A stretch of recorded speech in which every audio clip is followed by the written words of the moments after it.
Agora sim, eu estou ao vivo, direto da redação do Correio do Povo. Hoje é quarta-feira, dia 4 de julho de 2018. Agora são 17 horas e 38 minutos e a gente vai entrar ao vivo, direto da redação do Correio do Povo, para trazer as principais informações desta quarta-feira aqui no estado, no país e no mundo. Hoje nós vamos trazer novas informações sobre aquele resgate que o mundo acompanha de perto das crianças lá na Tailândia. As crianças estão recebendo treinamento para conseguir sair daquela caverna, elas já estão há uma semana presas lá dentro, mas também tem informações aqui do estado, isso porque nós estamos com um frio muito intenso em várias regiões do estado e temos o balanço de chuva e registro de chuva congelada e neve granular, aconteceu hoje pela manhã aqui no estado, a gente vai dar a previsão do tempo também para os próximos dias. Também vamos falar sobre o surto de sarampo que está no país, você deve estar acompanhando o noticiário com atenção, afinal de contas os casos começaram a aumentar. Aqui no Rio Grande do Sul nós já temos 7 casos confirmados e nós vamos explicar tudo direitinho para não precisar entrar em pânico. Tem muita desinformação circulando nas redes, então aproveita para compartilhar esse programa, levar para frente para as pessoas também ficarem por dentro das informações que são confirmadas pela Secretaria de Saúde aqui do estado. Bom, eu agradeço a participação de vocês, peço principalmente que vocês nos enviem comentários sobre a situação na região de vocês, inclusive sobre esse frio, porque esse é o assunto que nós vamos abrir o Direto da Redação de hoje. Segundo o levantamento da Metsul Meteorologia, 11 municípios do estado já registraram chuva congelada ou neve granular nesta quarta-feira. Nas imagens que você vê aí na tela, é da chuva granular registrada na manhã desta quarta, lá em Canguçu. Também foi registrado o fenômeno em Aceguá, Livramento, Piratini, Veranópolis, Caxias do Sul, Bagé, Dom Pedrito, Erval, Pedras Altas e Pinheiro Machado. Você vê aí que consegue perceber que nas imagens... Volta para mim nessa primeira imagem que é de Canguçu. Por que é chuva congelada? Pode perceber que os flocos eles caem no carro, em cima do carro, aí, e eles quicam, o que demonstra que é chuva congelada nessas imagens registradas lá em Caxias do Sul. Agora sim, eu peço para mostrar outra imagem, essa feita por um grupo de estudantes de meteorologia lá da UFPEL, registrando a neve granular em Pinheiro Machado. Essas imagens são de Pinheiro Machado, registrado hoje também, desse grupo de estudantes da neve.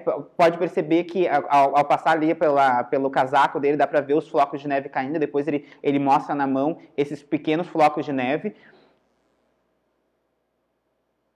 Segundo a Metsul Meteorologia, a previsão é que o frio se intensifique nos próximos dias. Agora sim, na tela, você pode perceber esses flocos, são flocos bem pequenos, mas ainda assim foi confirmada pela Metsul como sendo neve granular lá em Pinheiro Machado.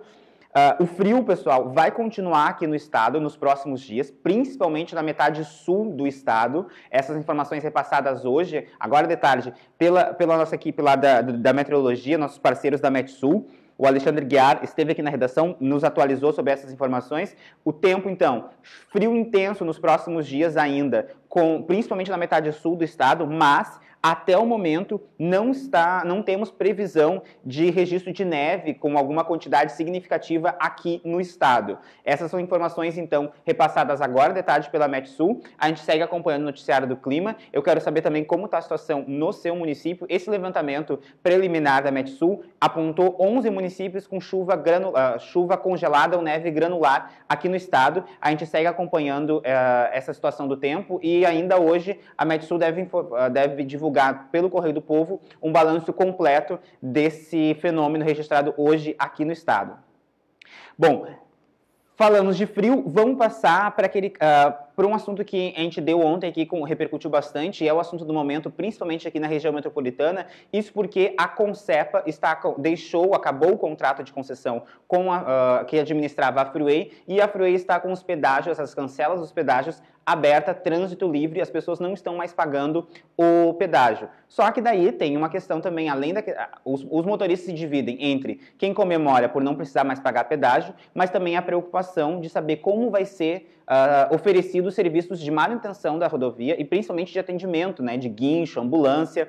Quem tem as informações e acompanhou esse caso hoje, ali o primeiro dia das cancelas abertas, foi o Henrique Massaro, que comenta também um lado ruim, um outro lado ruim dessa história, que é a demissão de 400 funcionários que trabalhavam na Concepa. Muitos deles trabalhavam há 20 anos por lá, porque a Concepa está há 21 anos administrando a Freeway. Esses funcionários foram desligados e a gente acompanha mais essa história. Vamos dar uma olhada. Aqui na BR-290, em Gravataí, desde o final da tarde de terça-feira, os veículos passam livremente pela Praça do Pedágio.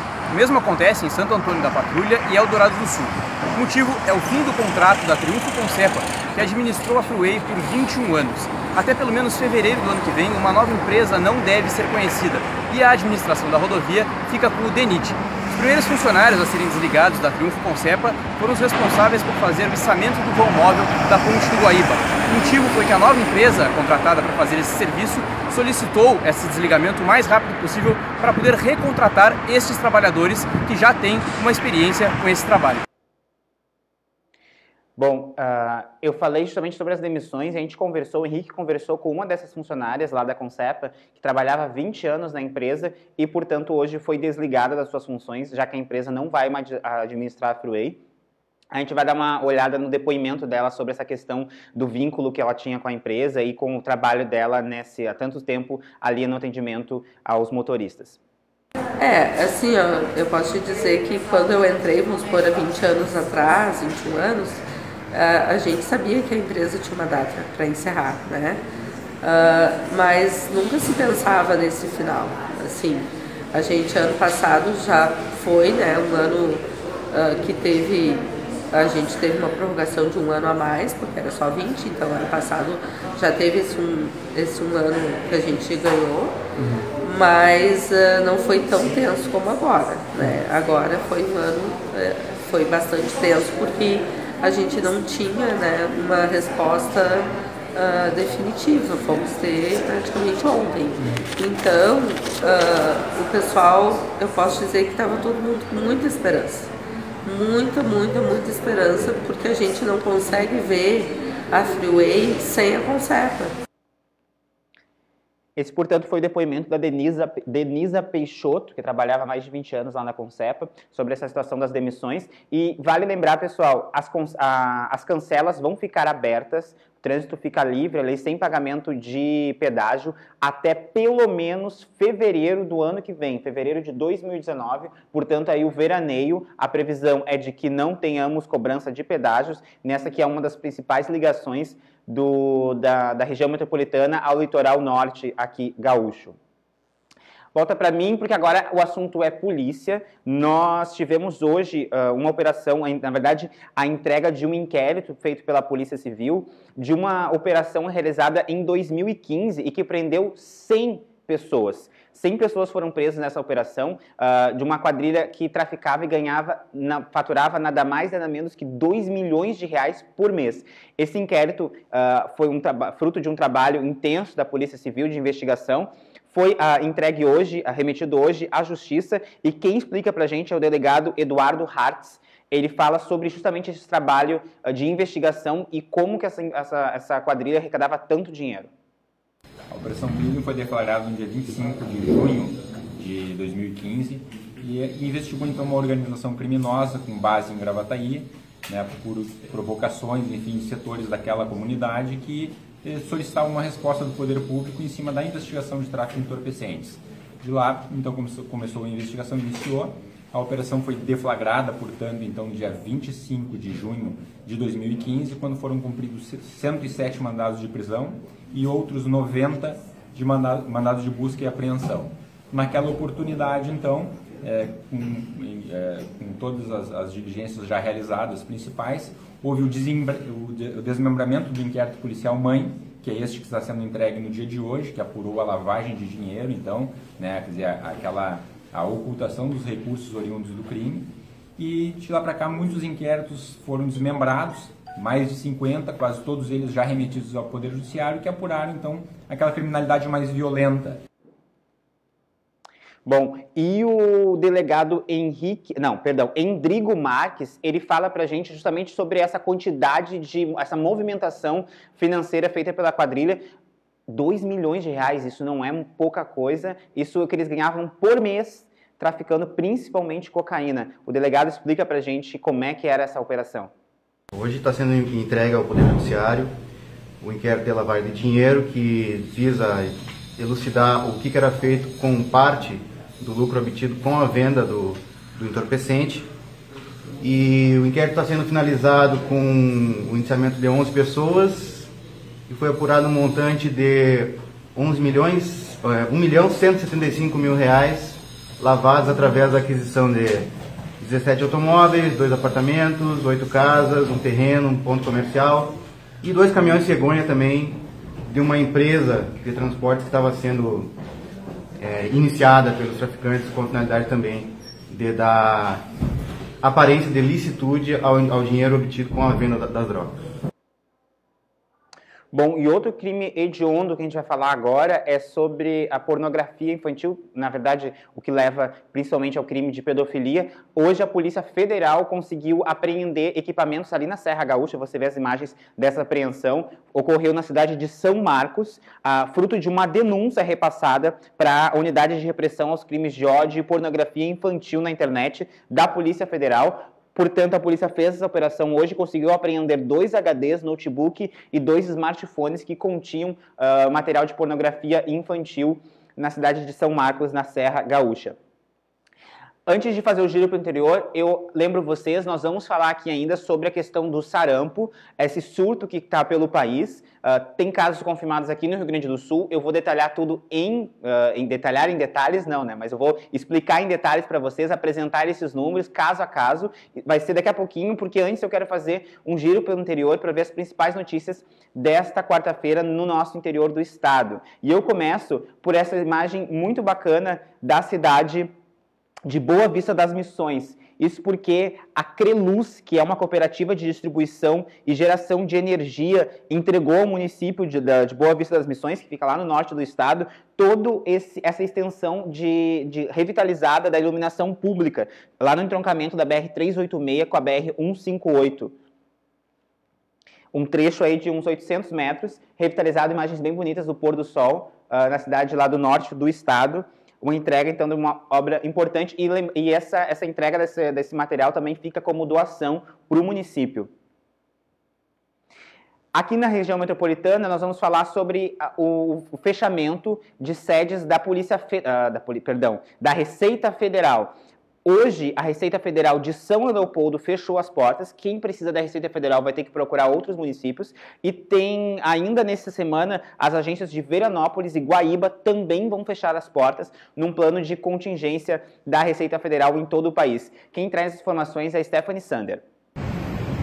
A partir desta quarta-feira, o prédio da Receita Federal aqui da cidade de São Leopoldo fica localizado num dos principais acessos do município, na Avenida Dom João Becker, deve ser fechado de maneira definitiva. Os funcionários dessa unidade devem ser realocados nas cidades de Novo Hamburgo e Canoas. E os moradores de São Leopoldo devem procurar esses municípios para atendimentos. O posto da cidade de São Leopoldo atendia ainda contribuintes das cidades de Portão, Esteio e Sapucaia do Sul. E o atendimento vai ser suspenso, atendendo a uma medida de contenção de despesas, conforme normativa já publicada no Diário Oficial da União. Embora a maioria dos serviços da Receita Federal seja disponibilizado pela internet, os contribuintes costumam procurar as unidades físicas para pedir orientações sobre procedimentos, emissão de certidões eletrônicas ou negativas. O prédio de São Leopoldo, que é de propriedade da Receita Federal, vai continuar sendo utilizado, porém, como depósito de materiais.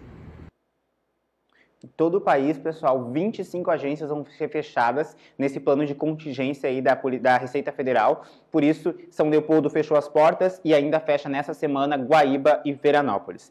Vamos falar agora, voltar para aquele caso da Tailândia, aquelas imagens impressionantes dos 12 garotos desse time amador de futebol, ficaram presos dentro de uma caverna, estão lá há mais de 11 dias.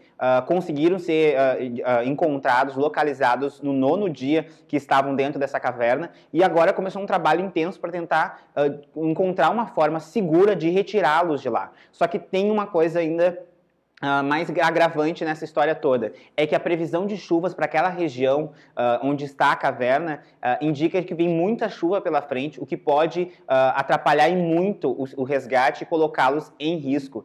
A gente tem as imagens de como estão as crianças dentro da caverna. Essas imagens mostram a equipe de resgate cuidando dos meninos tailandeses dentro da caverna onde estão presos há mais de uma semana. O grupo de 12 garotos e seu treinador de futebol recebe alimentos e cuidados médicos. Eles já estão sendo treinados a usar equipamentos de mergulho, já que vários trechos da caverna estão inundados. Diante da previsão de novas chuvas nos próximos dias, a retirada do grupo talvez precise ser antecipada, mas o caminho de volta até a saída da caverna é perigoso, principalmente para pessoas que não estão acostumadas a mergulhar.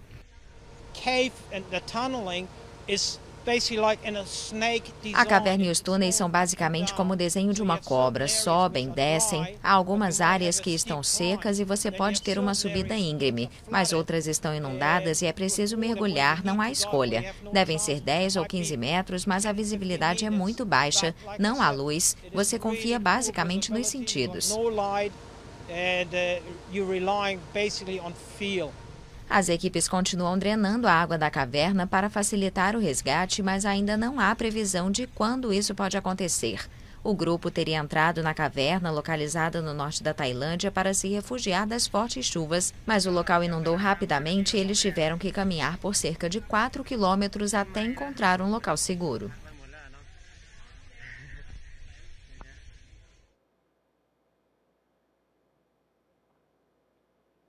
Bom, o mundo acompanha com muita apreensão e expectativa esse resgate, né, que pelo visto ainda vai demorar para acontecer, para essas crianças conseguirem ser retiradas dessa caverna, uma história impressionante que a imprensa mundial acompanha atentamente. A gente também fica acompanhando e trazendo para vocês diariamente as novas informações sobre essa situação. Mas também, voltando aqui para o Brasil, eu quero chamar a sua atenção agora, porque outro caso que chama a nossa atenção, tem gerado muita preocupação e especulação, é o sarampo. Desde o início da semana, principalmente desde o início dessa semana, muita gente tem falado sobre os casos de sarampo no país e um possível surto no país da doença. Essa doença que tinha sido erradicada do país desde 2016, nenhuma pessoa tinha sido contaminada por sarampo, tinha diagnosticada com o sarampo e, infelizmente, essa doença voltou a circular no nosso país desde esse ano, do início deste ano. Eu quero mostrar para você na tela agora os locais no país, como é que está a situação do mapeamento dos casos de sarampo no país. Lá no Amazonas e em Roraima é onde o surto realmente está mais descontrolado. São 463 casos confirmados e cerca de 1.500 em investigação. Se você for reparar que desde 2016 nós não tínhamos nenhum caso, o Brasil tinha erradicado o sarampo, ter 463 casos confirmados em um curto período de tempo realmente é um prognóstico de surto. Mais 1.500 casos em investigação lá nessa região do Amazonas e de Roraima. As investigações iniciais indicam que possivelmente esse surto pode ter gerado principalmente com a crise migratória da população que vem da Venezuela, né, em função, muita gente tem acompanhado, mas domingo já fez uma matéria grande falando sobre a situação dos migrantes que chegam nessa região, precisando de apoio, e tem se criado ali uma rede de apoio para essas pessoas. E o principal problema nessa região é a vacinação. O governo federal tem intensificado as campanhas de vacinação, mas ainda algumas pessoas têm dificuldade ou encontram resistência para levar os filhos e também se vacinar. Lá no Mato Grosso, tem 2 casos confirmados. O estado também não tinha registro da doença desde 2010. No Rio, são 4 casos em investigação. Um deles, hoje, nós tivemos a informação, que foi revelada pela imprensa lá do Rio, sobre uma moça, uma adolescente, que ela teve o caso dela diagnosticado como Zika, o mosquito do Aedes aegypti. Ela foi para casa e depois descobriu que ela estava com sarampo, então há suspeita de que ela também possa ter transmitido o sarampo para outras pessoas próximas dela. Esses casos estão sendo investigados. Só que eu quero chamar a atenção a você agora no Rio Grande do Sul. Dados da Secretaria de Segurança, da Secretaria da Saúde aqui do nosso estado, são 7 casos confirmados e eu vou explicar caso a caso agora. Aí na tela para você. O caso 1 foi de uma criança de 1 ano de idade, ela estava em viagem para a Europa em março desse ano e lá tem um surto da doença também, e a criança contraiu essa doença, ela é de São Luís Gonzaga, e foi registrado esse primeiro caso aqui no estado. Depois, o caso 2 é de uma estudante de 25 anos de Porto Alegre que estava em Manaus, e lá, como você viu, no Amazonas nós estamos com um surto da doença, um surto com números bastante elevados da doença. Essa estudante estava em Manaus e contraiu a doença. Ela veio para Porto Alegre e outros 4 moradores de Porto Alegre ficaram contaminados com o sarampo pela proximidade com essa estudante de 25 anos que estava em Manaus. O 7º caso, confirmado ontem pela Secretaria Estadual de Saúde, é de uma mulher de 29 anos, residente de Vacaria, e é vinculada também a algum desses casos em Porto Alegre. É bom a gente perceber que esses casos, são 7 casos no estado, apesar de ser um número elevado para um estado que não tinha nenhum registro da doença desde 2016, mas ainda assim não é possível falar que nós temos um surto da doença no estado. A principal forma de se prevenir da doença ainda é a vacinação. Eu quero mostrar para você também, só para a gente ficar atento a isso, a questão dos sintomas do sarampo. Principalmente manchas vermelhas na pele, esse é o principal sintoma, várias pintinhas vermelhas na pele, já é recomendado que se procure um médico com urgência para se verificar o que pode ser, mas manchas vermelhas na pele é um dos sintomas bastante claros do sarampo. Também tem manchas brancas na parte interna das bochechas, febre, tosse, mal-estar, conjuntivite, coriza e perda de apetite. Esse, portanto, são os principais sintomas da doença aqui no estado. São 7 os casos, a gente segue acompanhando o avanço da doença. Lembrando também que a gente não pode, de maneira alguma,